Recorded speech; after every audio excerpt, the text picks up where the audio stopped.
Why are you the way that you are? Honestly, every time I try to do something fun or exciting, you make it not that way.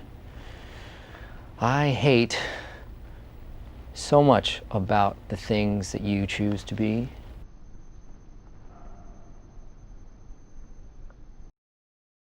This is the perfect example of what coaching should not be. It's taken from the American version of the television comedy series The Office. Michael, not known for his coaching skills, unloads on Toby. It has been said that great comedy makes us laugh because it reveals something we can all relate to. We have all seen or experienced something similar to this in real life. Unfortunately, in the case of The Office, we laugh at Michael because he reminds us of someone we have seen at work.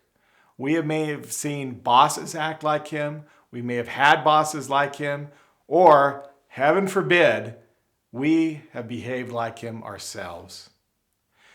So, while it might be worth a laugh or two, this also gives us an opportunity to observe 3 common coaching mistakes related to coaching skill number 2, defining the topic and needs. The first coaching mistake is failing to view the topic and needs from all angles. Michael asks Toby, "Why are you the way you are?"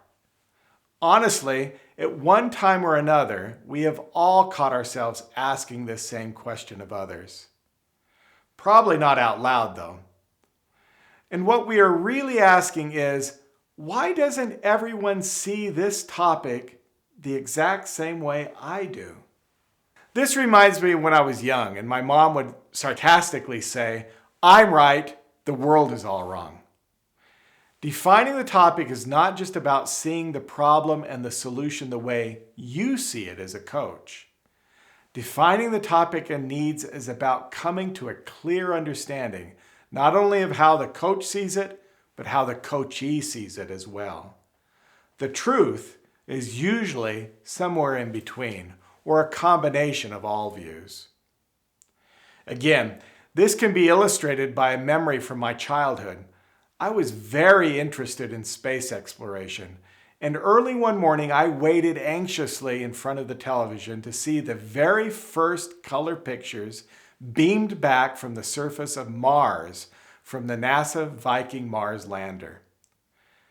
Imagine how disappointed I was to see the first image.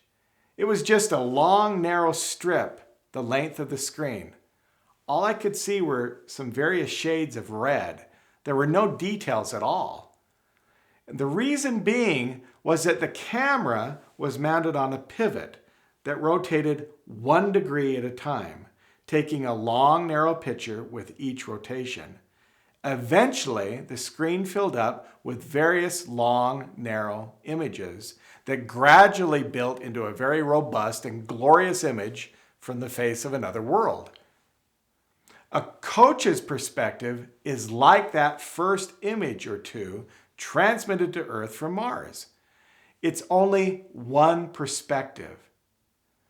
The role of the coach is to gather more information from the coachee and others in order to develop a full, panoramic understanding of the topic and needs. A good coach does this by asking questions, by listening, and by probing.